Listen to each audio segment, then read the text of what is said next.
한 그 인터넷 사이트에 올라왔던 만화가 있었습니다. 그 만화에 대한 소개를 잠깐 여러분들께 드리고자 합니다. 이런 내용이었습니다. 여러분 간디 아시나요? 간디? 예, 다 아실 거라고 생각합니다. 그 간디와 어떤 기자가 서로 인터뷰를 했던 내용입니다.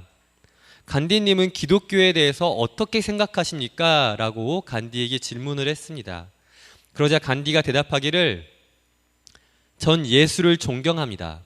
하지만 기독교인들은 좋아하지 않습니다. 라고 대답을 했다고 합니다. 이 인터뷰를 들은 기독교인들은 반발을 하기 시작을 했습니다. 조용히 해! 우리도 당신이 싫어! 당신은 지옥 갈 거야. 저 사탄! 그런데 저쪽에 있는 한 사람이 고개를 숙이고 기도를 하기 시작합니다. 죄송합니다, 간디님. 잘못을 뉘우치겠습니다. 반성하겠습니다. 그 자리에 있던 사람들이 이제는 간디가 아닌 그 기도하는 그 사람을 다그치기 시작합니다. 당신은 기독교인도 아니야. 당신은 이단일지도 몰라. 꺼져버려. 당신은 필요 없어. 그런데 그 기도하던 분이 알고 보니까 예수님이었습니다. 주님 죄송합니다. 저들을 용서해 주십시오. 대신 저를 벌해 주십시오, 주님. 예수님은 계속해서 기도를 하십니다. 예수님인 것을 알게 된 사람들은 죄송합니다, 예수님. 예수님인지 몰랐어요. 당황스러운 반응을 보이게 됩니다. 그때 간디라는 사람이 이렇게 말을 합니다. 제가 기독교인들을 싫어하는 이유를 이제 아시겠습니까? 그들은 예수를 전혀 닮으려 하지도 않습니다. 오히려 예수의 가르침과 반대로 행동하더군요. 라고 얘기를 했다라고 합니다. 이 만화를 보면서 저는 문득 이런 생각이 들었습니다. 과연 우리는 하나님께서 주신 그 말씀에 대해서 얼마나 행동하며 얼마나 순종하며 살아가고 있는가? 우리가 그리스도인이라는 이름을 가지고 이 세상 가운데 살아가면서 하나님의 말씀을 묵상하고 기억하고 살아가면서 그 말씀에 대해서 얼마나 행동을 하며 얼마나 순종을 하며 살아가고 있는가? 우리는 하나님의 말씀을 무수히 많이 듣습니다. 그리고 그 하나님의 말씀에 은혜를 받습니다. 오늘 본문에 쓰여 있는 대로 우리는 하나님의 말씀을 정말 꿀보다 더 달게 받아들이고 있습니다. 주님의 말씀이 꿀보다도 더 달다는 것을 우리는 경험하고 있습니다. 예배 시간마다 하나님의 말씀에 감격하며 이 예배당에서 나오게 되어집니다. 자, 그렇다면 예배를 통해서 누리게 된 이 하나님의 은혜를 어떻게 열매 맺으시겠습니까? 하나님의 말씀을 통해 누리게 된 이 은혜는 우리의 삶을 통해 열매를 맺어야 됩니다. 우리의 삶을 통해 드러내야 하는 것입니다. 우리는 그리스도인으로서 어제도 살았고요, 오늘도 살고 있고 내일도 살 것입니다. 그리스도인으로서 살아간다는 것은 단지 믿음만을 가지고 사는 것을 말하는 것이 아닙니다. 우리의 삶을 통해 그리스도인임을 드러내는 그런 그리스도인이 진정한 믿음을 가진 그리스도인이라는 것을 우리는 잘 알고 있습니다. 우리의 삶 속에서 드러나는 예수 그리스도, 우리의 삶을 통해서 드러나는 하나님의 은혜, 하나님의 사랑, 여러분들은 얼마나 드러내고 살고 계십니까? 저는 얼마 전에 빵 하나를 먹었습니다. 제가 빵을 굉장히 좋아합니다.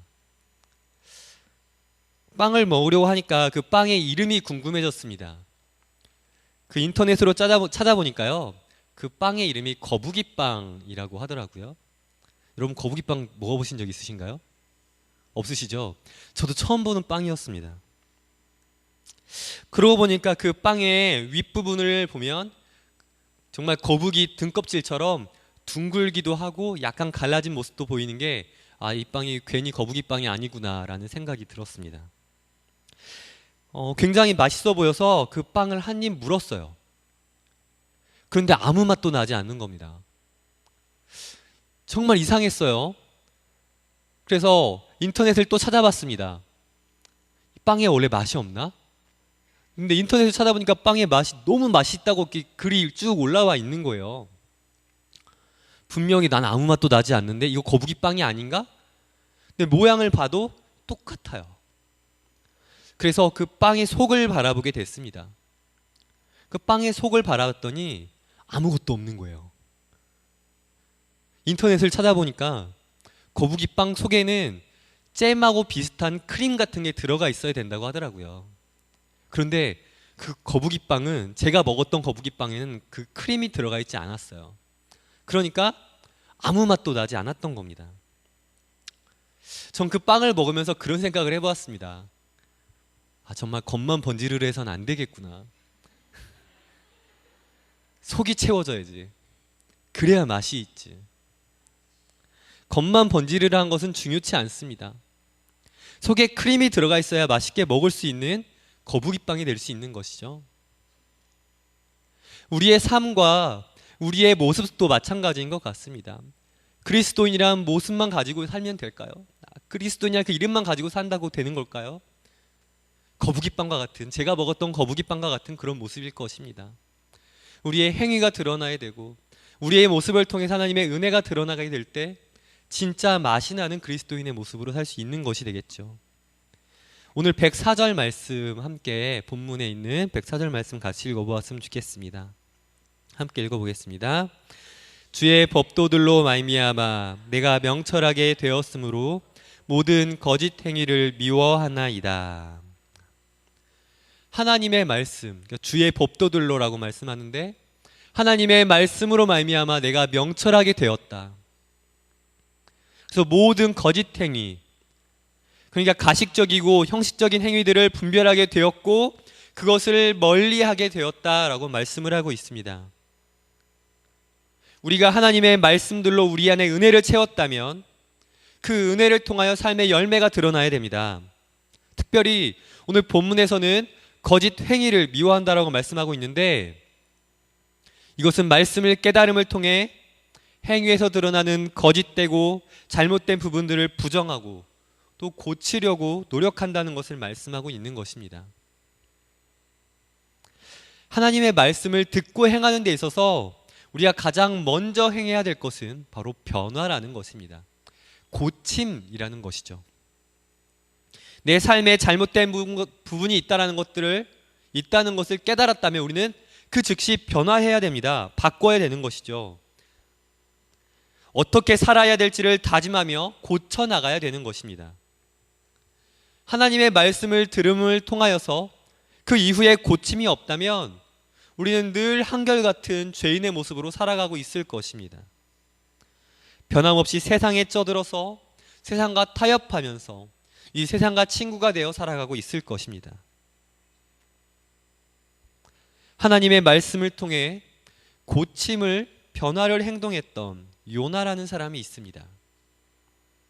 여러분도 잘 아시겠지만 요나는요, 하나님께서 니느웨 지방에 니느웨라는 지방에 가서 회개하기를 선포하라라고 명령을 하셨습니다. 하지만 그 명령에 불복종을 했고 다시스라고 하는 지방으로 도망을 가게 됩니다. 배에서 폭풍우를 만나게 되고 죄를 고백한 후에 바다에 던져질 때 큰 고기가 나타나서 그 요나를 먹어버립니다. 물고기 뱃속에 들어가 버린 요나. 그는 하나님께 자신의 죄를 회개하게 되고 하나님께서 말씀하시자 요나를 육지에 뱉어버리죠. 그리고 그 이후에 이어지는 말씀을 함께 보았으면 좋겠습니다. 요나서 3장 1절부터 3절까지의 말씀입니다. 우리 같이 읽어보겠습니다. 여호와의 말씀이 두 번째로 요나에게 임하니라. 이르시되 일어나 저 큰 성읍 니느웨로 가서 내가 내게 명한 바를 그들에게 선포하라 하신지라. 요나가 여호와의 말씀대로 일어나서 니느웨로 가니라. 요나가 여호와의 말씀대로 일어나서 니느웨로 가니라. 요나는요, 물고기 뱃속이라는 교회에서 나왔습니다. 물고기 뱃속에 있었던 요나는 회개하고 하나님의 말씀에 순종하기를 다짐했습니다. 그 속에서 하나님의 은혜를 경험했습니다. 아직도 살아있는 자신의 모습을 발견했습니다. 그리고 하나님께 회개하며 다시 한번 하나님의 그 말씀에 순종하기를 다짐했습니다. 바로 그곳이 교회였습니다. 그저 하나님의 말씀을 따를 수밖에 없었습니다. 요나가 물고기 뱃속에서 나왔을 때 다른 선택을 할 겨를이 없었겠죠. 하나님께서 주신 은혜, 그 사랑, 그 말씀을 깨달았기 때문입니다. 그저 하나님의 말씀을 따를 수밖에 없었습니다. 여러분, 우리를 한번 돌아보았으면 좋겠어요. 우리는 교회에서 하나님의 말씀을 듣고 순종하겠다라고 매 순간순간 다짐합니다. 오늘 하나님의 말씀을 들음을 통해서 사랑하겠다라고 여러분 하나님의 말씀을 들음을 통해서 다시 한번 다짐하시지 않으셨습니까? 하나님의 말씀을 통해 은혜를 누리고 우리는 그 찔림을 경험하기도 합니다. 그 말씀을 들음을 통하여 다시 한번 도전을 경험하기도 합니다. 어떻게 살아야 되겠다 다짐을 하기도 합니다. 그런데 막상 우리가 예배당을 나오게 되어지고 하나님의 말씀은 우리 머릿속에서 사라져버릴 때가 많습니다. 하나님의 말씀 대신 현실과 세상이라는 배경이 우리 앞에 다가오게 되어지기 때문인 것 같습니다. 그래서 하나님의 은혜는 잊혀져 버리기도 합니다. 이 예배당 바깥을 나오자마자 도대체 오늘 우린 무슨 말씀을 들었지? 잊혀지기도 합니다. 우리에게 고침이 있기 위해선 우리에게 변화가 있기 위해선 하나님의 말씀이 늘 우리 머릿속에 들어가 있어야 됩니다. 우리의 삶의 변화를 누리기 위해서 노력할 수 있는 우리의 모습을 가질 수 있기를 원합니다. 삶의 변화가 일어나지 않고 어찌 하나님의 말씀에 은혜를 누리고 있다라고 우리가 이야기할 수 있겠습니까? 은혜를 누리고 변화되는 우리 모두가 될 수 있기를 간절히 소망합니다. 우리가 하나님의 말씀을 듣고 행하는 데 있어서 가장 중요한 두 번째는 하나님께서 주신 그 말씀이 바로 우리 삶의 중심이 되어야 한다는 것입니다. 우리 본문 105절 말씀을 보면 이렇게 말씀합니다. 우리 같이 읽어보겠습니다. 주의 말씀은 내 발의 등이요 내 길의 빛이니이다. 아멘.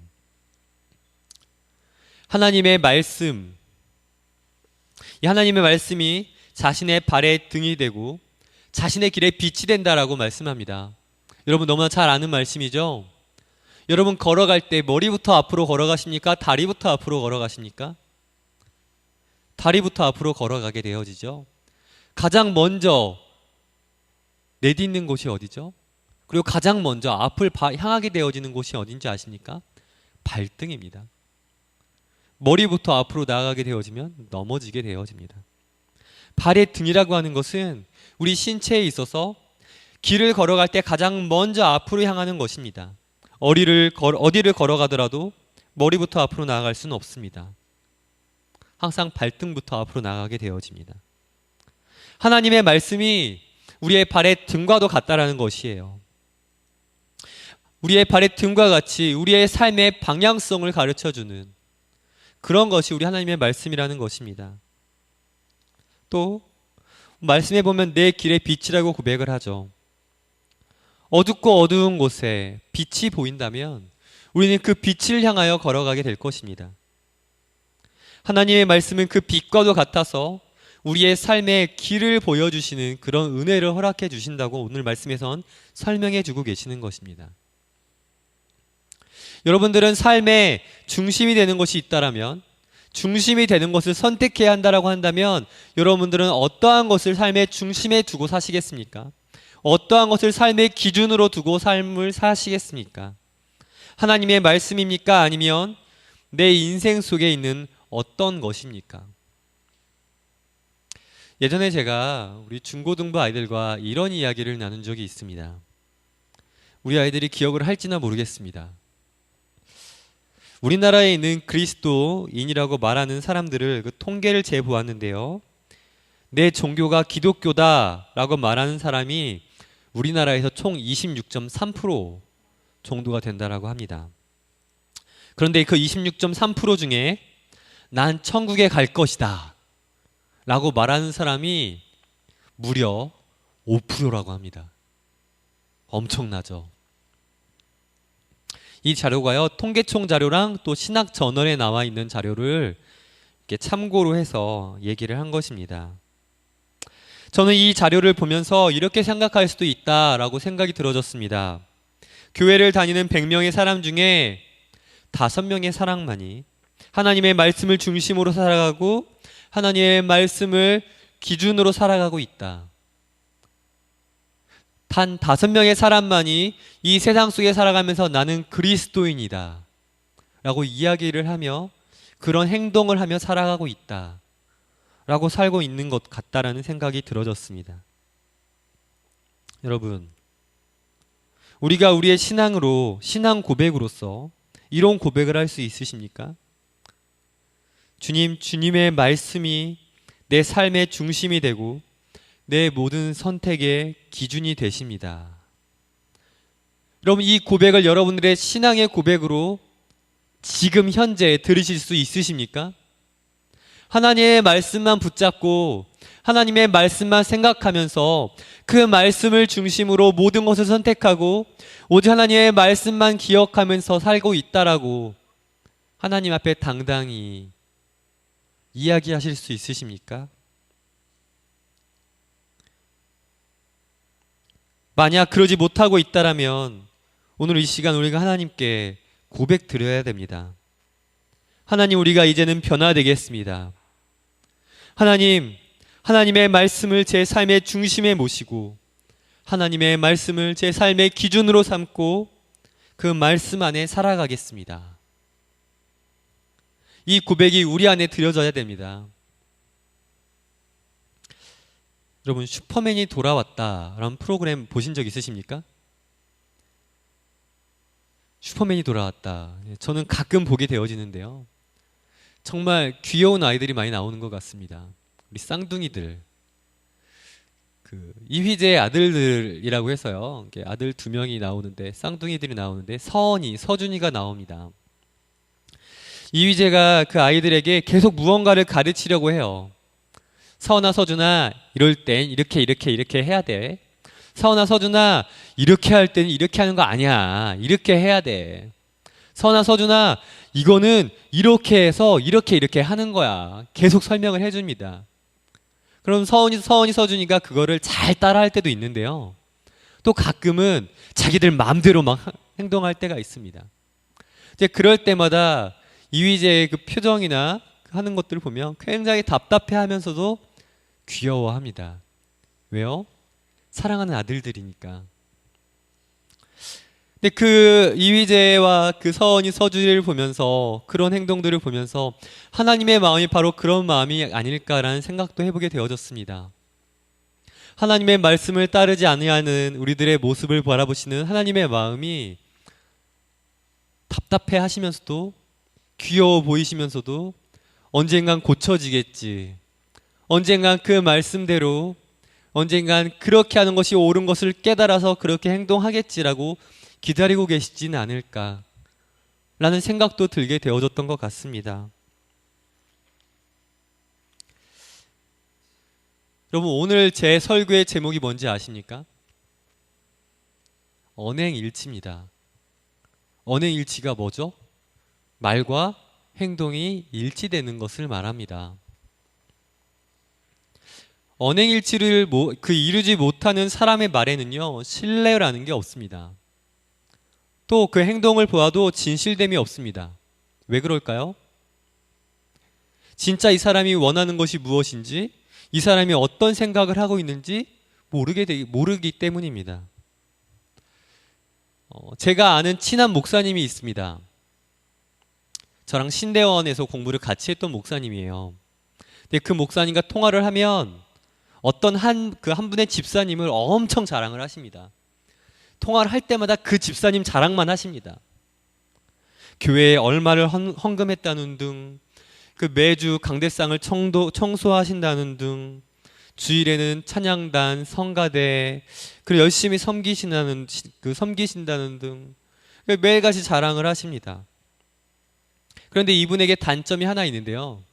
그 단점이 주일 예배를 자주 빠지신다는 거예요. 왜 빠지시냐 여쭤봤습니다. 저는 어디 회사 때문에 빠지신 줄 알았는데요. 가족여행을 그렇게 다니신다고 해요. 가족끼리 그렇게 놀러 다니기를 좋아하신다고 합니다. 교회에 다 잘 다니는데, 교회에서 그렇게 충성하는데 주일 예배를 빠지는 집사님이 계신다. 가장 중요한 예배를 빠지면서 다른 봉사가 뭐가 필요할까? 이 집사님의 믿음에 대해서도 다시 한번 생각해 보아야 되지 않을까? 라는 생각이 들었습니다. 여러분, 행함이 없는 믿음은 죽은 믿음이다라고 성경에서 말씀하고 있습니다. 하나님의 말씀을 듣고 행하지 않는 자에게 하시는 말씀이죠. 우리가 아무리 성령 충만한 척, 하나님의 말씀을 잘 아는 척, 하나님께서 주신 말씀을 통하여 은혜를 누리고 있는 척, 은혜를 받은 척해도 우리 삶에서 행동으로 드러나지 않는다면 그저 죽은 믿음의 소유자일 뿐입니다. 그저 척하는 그런 그리스도인일 뿐입니다. 오늘 본문은 아니지만요, 이어지는 우리 시편 119편의 106절 말씀을 함께 읽어보도록 하겠습니다. 읽어보겠습니다. 주의 의로운 규례들을 지키기로 맹세하고 굳게 정하였나이다. 여러분, 오늘도 하나님의 말씀을 들었습니다. 말씀을 듣고 이 예배당을 떠나면서 또는 말씀을 들으시면서 다시 한번 그 말씀을 지키겠다라고 다짐하며 예배당을 나서지 않으셨습니까? 하나님의 말씀을 더 잘 지켜 행해야 되겠다라고 다짐하며 돌아가시지는 않으십니까? 맹세하고 굳게 정하였던 여러분들의 모습은 아니십니까? 그렇다면 이제 여러분들이 알고 있는 하나님의 말씀을 삶으로 열매 맺으시기 바랍니다. 자, 오늘 100절 말씀 있는데요, 우리 한 번 더 같이 읽어봤으면 좋겠습니다. 같이 읽어보겠습니다. 주의 법도들을 지킴으로 나의 명철함이 노임보다 나으니이다. 아멘. 주의 법도들을 지킴으로 나의 명철함이 노임보다 나으니이다. 하나님의 말씀을 지키는 것이, 하나님의 말씀을 지켜냄을 통하여 얻을 수 있는 하나님의 은혜가 바로 이런 것입니다. 이런 명철함을 누릴 수 있게 되어지는 것이죠. 여러분, 소원이라고 하는 찬양이 있습니다. 제가 가장 사랑하는, 사모하는 찬양 중에 하나입니다. 이 찬양의 가사를 여러분들께 소개해드리고자 합니다. 이렇습니다. 삶의 작은 일에도 그 마음을 알기 원하네. 그 길, 좁은 길로 가길 원해. 나의 작음을 알고 그분의 크심을 알며 소망, 그 깊은 길로 가길 원하네. 저 높이 솟은 산이 되기보다 여기 오름직한 동산이 되길. 내 가는 길만 비추기보다는 누군가의 길을 비춰준다면, 내가 노래하듯이, 내가 얘기하듯이 살 길, 난 그렇게 죽기 원하네. 삶의 한 절이라도 그분을 닮기 원하네. 사랑, 그 높은 길로 가기 원하네. 그 깊은 길로 가기 원하네. 그 높은 길로 가길 원하네. 전 이 찬양의 가사가 예수님을 닮아가고자 노력하는 그리스도인의 모습이 아닐까라는 생각이 들었습니다. 우리에게 모범이라는 것이 있습니다. 우리 앞엔 표본이 있습니다. 어떤 모습으로 살아가야 될지에 대한 그 정석이 있습니다. 하나님의 말씀이 있습니다. 어떻게 어떤 모습으로 살아가라 라고 계속해서 말씀해 주셨고, 그 말씀을 무수히 많이 들었습니다. 그러나 그 말씀대로 살아가기가 어렵나요? 여러분, 이 찬양의 가사들처럼 예수님을 닮아가는 우리가 될 수 있길 소망합니다. 하나님의 말씀을 따라 순종하며 행동하는 바로 우리가 될 수 있기를 소망합니다. 여러분, 변화 없이는 믿음도 없습니다. 꿀과 같이 달고 달았던 그 하나님의 말씀을 우리 삶의 행동으로 열매 맺기를 소망합니다. 하나님이 주신 그 귀한 은혜라는 선물을 우리의 삶의 행동으로 하나님께 드리는 사랑으로 고백드릴 수 있는 우리가 되었으면 좋겠습니다. 우리 이 시간 잠깐 기도했으면 좋겠습니다.